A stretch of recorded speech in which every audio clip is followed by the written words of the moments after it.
it's Esther. This was my first time ever to protest at a Jehovah's Witness convention, and my husband accompanied me for moral support, which was wonderful. It went really well, so that I now feel confident enough to perhaps do more similar activism in the future as I'm able.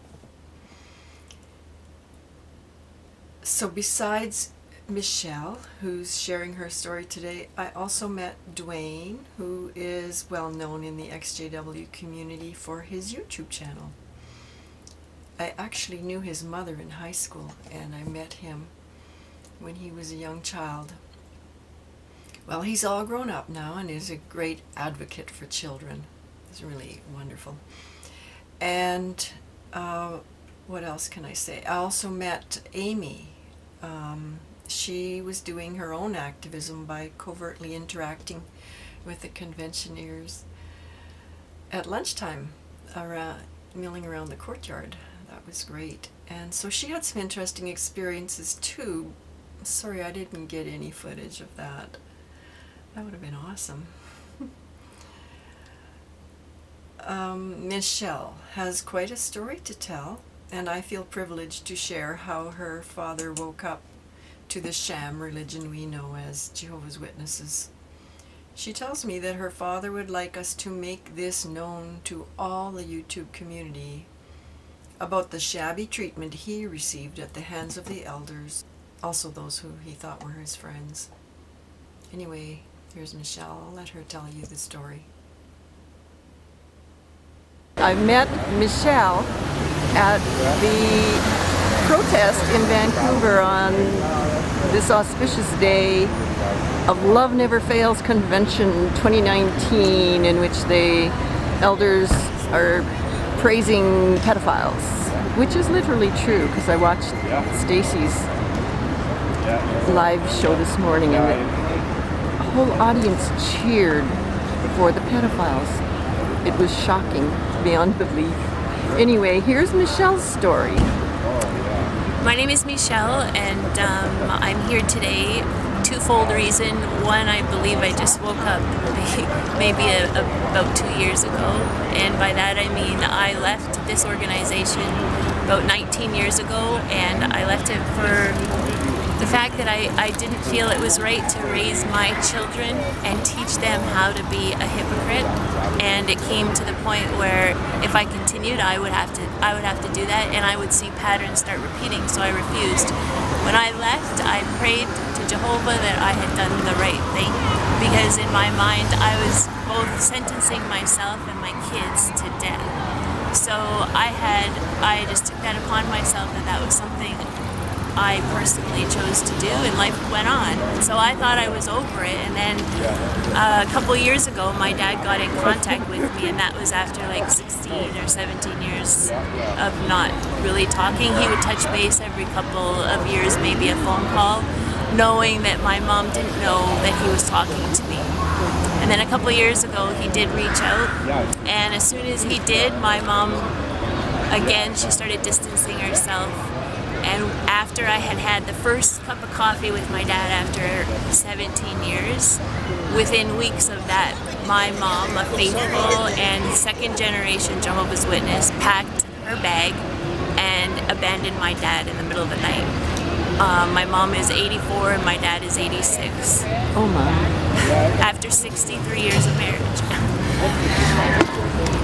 Out of what she thinks is a righteous thing to do, because he was talking to me. Little did she know that she opened the doorway for both of us to really wake up. She left him the iPad that he was using, to my shock that nobody uses a Bible, and well, they do, but I mean they mostly refer to this, online stuff. And so after I saw this from my dad, I hooked him up with YouTube, and I was like, Dad, you gotta spend some time. He sits a lot too. I mean, he's a very busy guy, but he sits a lot at night. So I hooked him up with YouTube just to, for nature programs or whatever. And he started Googling XJWs. And then he'd call me. you gotta see this, you gotta watch this. And so I started watching it and I was like, wow, I was just like blown away. And so I've been doing the research, and he just is dying to get his story out.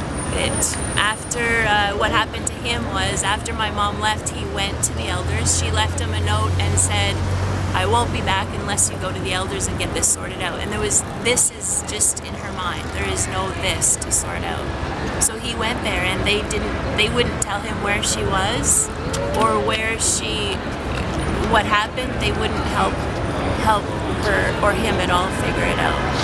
And so he kept trying. No one came by to visit him. Like, it was, no encouragement, no help. So finally, when I stopped by, the house was in, needed some TLC, and he just kept pushing his friends, pushing the brothers and sisters in the congregation, pushing the elders, and nobody would answer him. And then he, of course, started asking about the investments and the child molestation cases and everything coming out of Australia. And the more he found out, the more he would question, until finally in February of this year, just after his 86th birthday, it was announced that he was no longer one of Jehovah's Witnesses.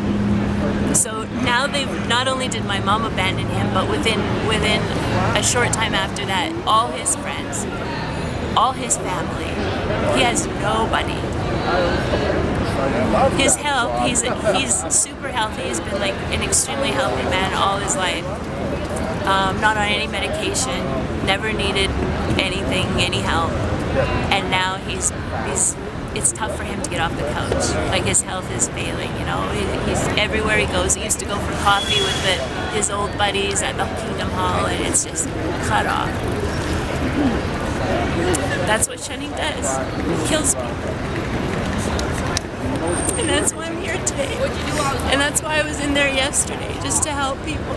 And thank goodness I was quiet enough to kind of mouse my way about, but I was able to talk to several people. And, a lot of them, I could see me. That was me in there going, oh, don't look there. And, oh, she must be crazy. Don't listen, pat my kids, close their ears, turn their heads. Don't look at it. But I saw a couple of faces in there, and they know. So hopefully we just planted some seeds, and hopefully we're just here today to plant some seeds. I mean, we're catching people's eyes. We're making a change. And so, yeah, that's kind of my story in a nutshell. That is awesome. Thank you for sharing that. And it's very painful for your whole family, really, because it's a destruction of a family. And it's so common in the Jehovah's Witnesses, even though they say that they are such a loving people. Yeah, it's just, you don't see it because it just looks so nice. Why would they ever do that, right? It's a niceness that's a veneer, though. It's artificial, because totally. Otherwise, because their colors come out as soon as you challenge them. They don't seem to be able to stand up to scrutiny. Not at all. When I left, I was very prepared. Like, I knew what was going to happen when my husband and I at the time left. We just decided we couldn't fake it anymore. We had to be true to ourselves. And if God chose to destroy us for that, well, then what could we do anyway, right? It was out of our control. When I left, I knew that I was going to be shunned, and we were going to lose all our friends. I knew I was going to lose my family. There was all of my family except for my brother was out or was still in. But I never expected that my mom would shun my kids, that there was no reason. And according to all their publications, she was able to stay in contact with them. They were 8 and 10 at the time, and they were super close to Grandma. And she cut them off like nothing. Just after, she gave my youngest a little note with her new address and phone number on it. She slipped it to him on the last day when they said goodbye, because she was moving out of that city, out of the province, to get away from me. And she said goodbye to my kids, and she slipped him a little note with her address on it. And she said, put this in your pocket, make sure you call me, and don't tell your mom I gave you this. And that is exactly what I was raised with, right? You do one thing inside and one thing outside, and I did not want that for my kids. And I had already been teaching them honesty. The second we got in the car to drive away, my youngest pulls out the address and says, "Look at what Grandma did. She gave me this and told me not to tell you." Like, and then they never heard from her again until they were about 18, and she went out for coffee with them and gave them the Young People Ask book. So they had a great time having a good old laugh about this with their girlfriends, about, you know, masturbation and how that's good. I mean, this is a book for children, and, you know, they get into some gruesome stuff there the kids just aren't ready for. No wonder they develop into pedophiles, because they introduce sex so early. So early. It's like, it's just not ready for, it's not wrong that you're introducing it, but it's just, you know, there's a time and a place, and they speak of a time and a place, and they speak of that spring, you know, don't let that spring go. They hold you in and then they let you go and expect that you're able to make that commitment to God and not flip up, or slip up at 14. I was able to talk to a couple of people yesterday, and I said, you look like you're a dad, you must have like a daughter, she's going to be baptized soon, or maybe she already is. I bet you she's not older than 14. And that was the sparkle I saw. I was thinking, you know, I'm pretty close here. I said, you wouldn't let her get married at 14, would you? You wouldn't let her get married. That's a big commitment, but yet you're going to let her like commit her life to something so big? And he couldn't answer me. So No. hopefully I planted some seeds. Yeah. Yeah. Oh. So yeah, that's about it. Okay, well, thank you so much, Mechelle. What a pleasure to meet you today, and a pleasure to speak with you about this today. Thank you very much. I hope maybe your father will want to watch it. Yeah, well, it was his dream he's like, come on, my dear, just get my story out there. And I've just been too caught up in life to get it really on a YouTube and sit down and edit it and stuff. So Well, I'm happy did it for him. Thank you. Thank you very much. I love that Michelle's mother inadvertently aided her father to wake up. It seems to me it could be especially difficult to leave the religion after so many years of faithfulness to the cause. Nevertheless, when the soul opens the door, all we have to do is walk through and find a better life for ourselves outside the religion. We find freedom on the other side of those open doors. So thanks again, Mechelle. I feel privileged to be able to aid in sharing this precious story of escape from the Watchtower cult. Another escape, another free soul. Yay.